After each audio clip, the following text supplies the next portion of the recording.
Hi you guys, welcome back to my channel. My name is Josie. I am a registered nurse in the ICU, and I'm also still a new grad because I graduated in May and then I started working in August. So I'm still in my residency program at my job, and I'll talk a little bit about residency programs if you've never heard of that before as a new nurse. And there's some mixed feelings about being in a residency program, like some pros and cons, but I'm going to talk about that like kind of towards the end. But in this video, I'm gonna go over some tips that I have for landing that dream job or whatever right out of nursing school as a new nurse, getting hired on a unit that you really wanna work in, especially some of the units that are a little bit more challenging to work in, they say, as a new nurse, and just how to really get your foot in the door straight out of school. So the first thing that I wanna mention when looking for a job is research the company, the hospital you wanna work for. See if they even hire new grads in the area you're interested in. See if they offer residency programs. And if you're really unsure what area you want to work in, maybe you're like, oh, I really don't know. I'm still in school. I'm not really interested in any one area. That's okay too. I would say just like take your time in school, learn as much as you can in all of your different classes. And it's okay to apply to different jobs, like different specialties, and just kind of see which one you feel pulled towards, or talk with people who work in those areas. If you don't really know anyone personally, go on social media. There are so many influencers, so many nurses in like different areas who you can talk to about their specialty and see what it's really like, because you may not get the experience in school that you're looking for. I know some programs, like my program, we didn't have real live clinicals for like pediatrics and our like OB class. It was all simulated. So how do I really know if I want to work with kids or if I want to work with babies if I only ever did simulation with it? You can talk with someone about it. The next thing I want to say is getting experience, especially if you know you want to work in a certain like specialty. Try your best to get some experience in that specialty if you can, in any capacity. So you could be the monitor tech on that unit, you could be like a CNA on that unit, you could be a nurse extern in that in that unit. What else? You could be the unit secretary. So those are really good jobs to do while you're still in school and to get some exposure on the unit. So like say you want to be in the ED, the emergency department, you want to work in the ICU, you want to do L&D, apply for those jobs, because one, they'll know you're in nursing school, so they'll know you're like looking, like when you graduate, you may be interested in working there. You're more likely to get an interview on that unit. They're more likely to hire you. And if they don't hire you on that unit, like maybe they're just not hiring new grads, they may be able to recommend you to a similar unit or to a different hiring manager, a different hospital system. You never really know who knows who, so it can help to just kind of like put yourself out there. Obviously, if you work on any of those units, you want to like present yourself really well. You want to do a good job. You don't want to be like sleeping on the job, texting, whatever. And even if you're in school, you don't want to bring too much of your schoolwork to do. Just like be really professional so that they could say like, oh, well, if I hire her after she's done with school, she's going to be a really good asset. She or he, sorry, really good asset to this unit. If you can't get into the unit that you really want to, it can help to get any experience.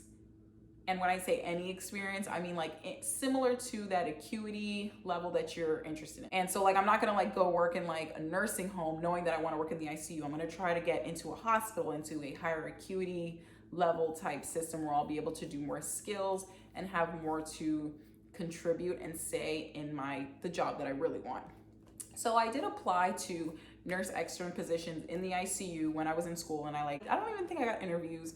So I didn't get any of those jobs that I really wanted while I was in school, but I got a position on a med-surg unit, and it was honestly a great position because I did learn a lot. When you're like a nurse extern, you kind of do some things with the nurse and some things with the like PCAs and the techs. I got really good at like drawing blood, which I feel like helped, like because the PCAs did like all the labs, and then some of the nurses let me like hang meds with them or give meds or do wound care, dressing changes. So you kind of still, as a nurse extern, you'll still learn a lot. And I can do maybe another video on like exactly what a nurse extern is and what that job is like. Get any experience you can, because when you graduate from nursing school, you're gonna be graduating with a bunch of other people and a bunch of other nursing programs. So it can, like, it's obviously not mandatory. Like, you can still get a job because the need in nursing is so great right now. You don't have to work while you're in school. But if you are applying to like a more competitive position, it can help to say like, well, I did this and this while I was in school, because everyone is doing the same number of clinical hours. Everyone's doing the same number of like study hours or whatever. Everyone is passing the same NCLEX exam. But if you can, say you did a little bit extra, or you have a little bit more like skills and more knowledge set in like different areas, that can help. Because let's be honest, when we go to clinical, sometimes we stand around and we don't do anything. I'm being honest, like in school, you stand around, you don't do much. But when you have a job, you do a little bit more, you learn a little bit more. You're like, it's more of an engaging experience in addition to obviously being in school.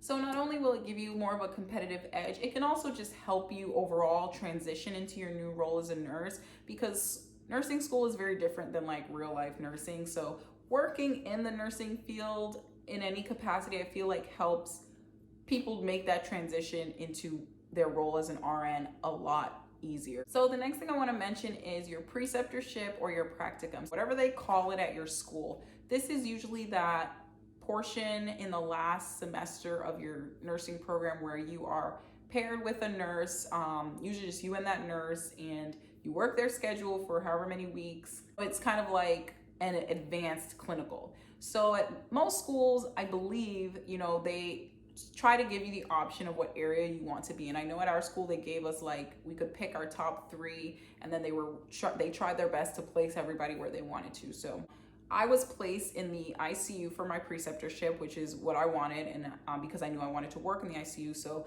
I was like, I would love some ICU experience. Since I couldn't get a job in the ICU while I was in school, the next best thing was to do my preceptorship in the ICU. That was a really great experience because I was able to talk about that in my interviews, put it on my resume, when I was updating my resume, applying, that I had experience in the field that I wanted to get into. So I was talking about your resume, updating your resume, tailoring it to the job that you want and that you're applying for. So I had to update my resume a few times, and it looked a little bit different as I tweaked it to the job. So now I want to talk about the interview. So you got that resume together, you've applied, and now you got some interviews going. So obviously you want to be professional in your interview. You want to research the company. Like I said in that first tip, you want to try to anticipate what kinds of questions they may ask you. So you should know a little bit about their mission statement, what they're about, what they stand for, because they may ask you questions specific to that job, or they may say, why do you want to work for this company?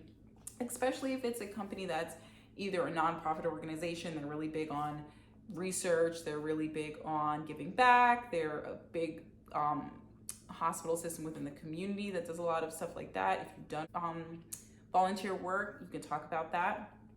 If it's a faith-based organization, that kind of lines up with some of your own beliefs.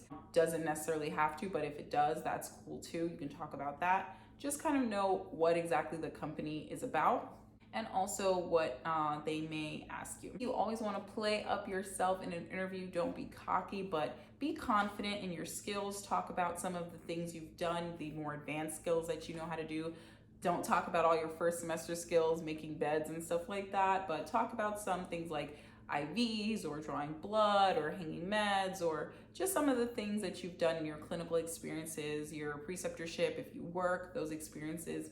They may ask you a little bit about the specs of a certain job or a clinical you had, especially if it's similar to the job you're applying for. I was interviewing in the ICU. They asked me about my preceptorship because it was in the ICU. They wanted to know the acuity level of the hospital, how many patients, how many beds were in the unit, just to have an idea of the exposure I've had, what I'm comfortable with, and if my experience kind of lines up with their unit, if I'm a competitive candidate, if I will be challenged on the unit, that sort of thing. So they may ask about that, so it's good to know some of those things. Another thing in an interview, when I say always play to your strengths, always highlight the really good parts about your job and your position. And if they happen to ask you if you have any weaknesses, your only weakness is that you care too much. I'm kidding, don't say that. But one weakness I always say when they ask me that question is sometimes I it's hard for me to ask for help, not in a way that I would compromise patient safety. If I really needed help or needed to know something, I'll always ask a question. But when it comes to like doing things, I like to do things myself. I like to be in control of my own situations. And so I do like to maybe sacrifice myself to get everything done. And it's okay to ask for help. So like if you have a like kind of like a weakness that you have to mention a way you're working on it. Say, I recognize that nursing is a collaborative effort, and I work towards, really reaching out and being more vocal and asking for help when I need it, utilizing my resources. And the unit I work on now has great resources. Our nurse managers, our clinical educators, everyone is so helpful there. It's like no one will let you just drown. Like some units will, there's no support, no help, but it's good to utilize the support and help that you do have. One thing I want to talk about in an interview that I feel like should be common sense, but apparently it's not. Do not go in there talking so much about like your future plans. So they may ask you, oh, where do you see yourself in a year or two? Do not go and say, like, especially if you're going to the ICU or something, oh, I just want to get a year's experience so I could travel. I just want a year's experience so I can go to CRNA school, so I can go to be a nurse practitioner. Don't say that. Why? Because companies, hospital systems are about the money. They care about money. They care about, staffing, you know what I'm saying? So even if you want to do those things, just keep it to yourself. Keep it inside, honey, because the more you talk about that, they're thinking like, okay, well, this is not a candidate that's going to plan on being with us for a long time. This person may quit even before the first year. Obviously, you don't have to lie to them. Don't sit there and say, oh, I want to work for this company for 10 years. But talk about things like, I really want to learn a lot. I really want to improve my skills. I really want to be the best nurse I can be, the safest nurse I can be for my patients. Those are some of the things that I said in my interview when they asked me, where do you see yourself in a few years? You just want to be the best nurse possible. You know what I'm saying? And that can be anywhere, but like, don't be so adamant about this is my plan to get out of here and leave, because they do invest time and money, into new grads or whatever. So they say, just kidding. They do. So they want to make sure they're getting a return on their investment. So it's all a business. Just treat it that way. It's also a good idea at the end of the interview, they always ask, do you have any questions for us? Have some questions for them, Google some questions, not just like, don't ask like how much is the pay or something like that, but ask like, challenging questions about like the work environment. I have like a whole list on my phone of like questions to ask in interviews, and I think I'd asked 2 in the interview for the job that I have now, and they were like, oh, those are good questions, so have some questions for them. Don't say like, no, I don't have any questions. You should always have at least one question. A tip I also want to mention is being adamant about what you want, especially if you know what you want. So sometimes a company will use a recruiter for their interview process. The job I have now, they used a recruiter. So when I applied for the job, a recruiter contacted me first. And this may or may not be a nurse. The recruiter that contacted me, I could tell he was not a nurse. I just could tell. So he was asking me questions like, what unit do you want to work in? And I told him ICU. And he said, oh, that's very challenging to get into. They don't have a lot of positions. Do you have a backup unit? And I said, okay, ED. He said, oh, that's even harder to get into, because everyone wants to work in the emergency department for whatever reason. And he was really trying to push me into like med surg or a step down unit.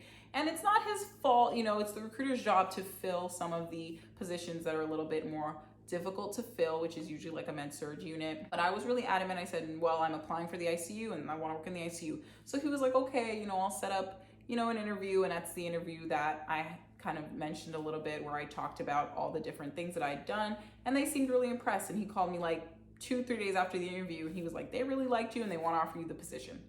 So if you know what you want, go after what you want, because if there's a position available, it can be your position.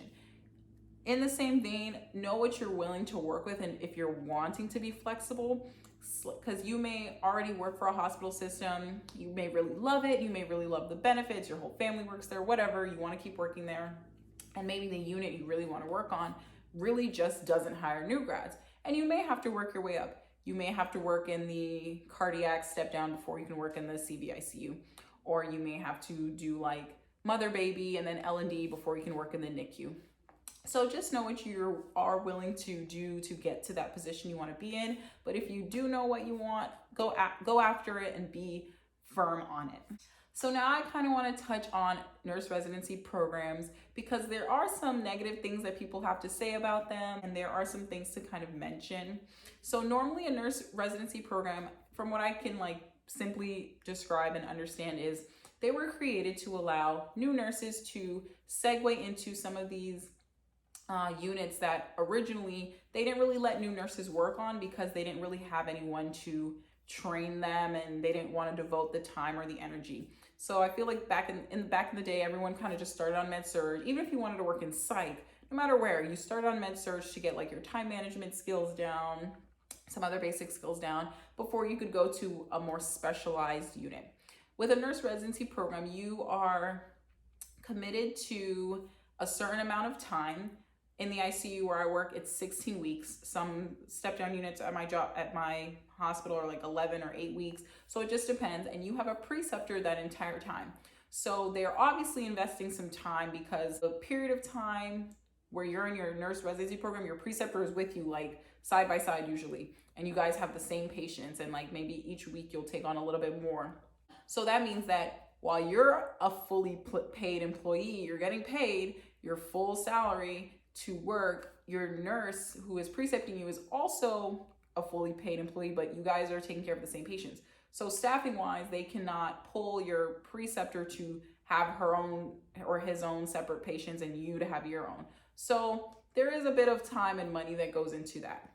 With nurse residency programs, sometimes there is a time requirement. Some places it's like a 2-year or 3-year contract you may have to sign. They may even offer a sign-on bonus. People are super weary about that because they feel like if a place is offering me a sign-on bonus and they're making me sign a contract, they're trying to trap me and it's a negative place and I'm going to hate it after a year and I'm going to feel stuck. That is not always the case. So don't automatically assume because there's a contract, because there's a bonus or whatever, that it's a horrible place to work and you're going to want to quit. Can it be a horrible place to work? Maybe. You're not there yet. Maybe talk to people who work there first to see if this is something you want to do. But do not be so say, oh, I'm not going to apply to any places that are making me sign a contract. Because you may sign a contract and still want to work there for 3 more years after. You know what I'm saying? You never know. Or you may go to some place where you don't have to sign a contract, and after a year, you may hate it. So having a place with a contract does not automatically mean that the place sucks. It's insurance for the company. They're investing time and money, and they want a return on their investment. They want you to commit to a certain amount of time. There are ways out of a contract. Personally, I have not experienced it because I did not sign a contract for my job and I'm still in my new grad residency program. So I can't really say, oh yeah, I quit my residency program and it was no big deal. But I've known other people who have quit residency programs, didn't pay back any money. Like I said, I don't know personally, but from what I've heard from friends that I've had who've broken contracts and left. So it's just something to keep in mind. You have options, so don't let a contract or what other people are saying about residency programs are bad to prevent you from starting somewhere you may really want to and getting that experience you may really want. And even if something kind of sucks, maybe stick it out for a few months before deciding, oh, I hate it here, because it can be a huge learning curve to go from nursing school to a new nurse. You are going to be challenged. It's going to be difficult. You are not going to know everything. You're going to have hard days. That's normal.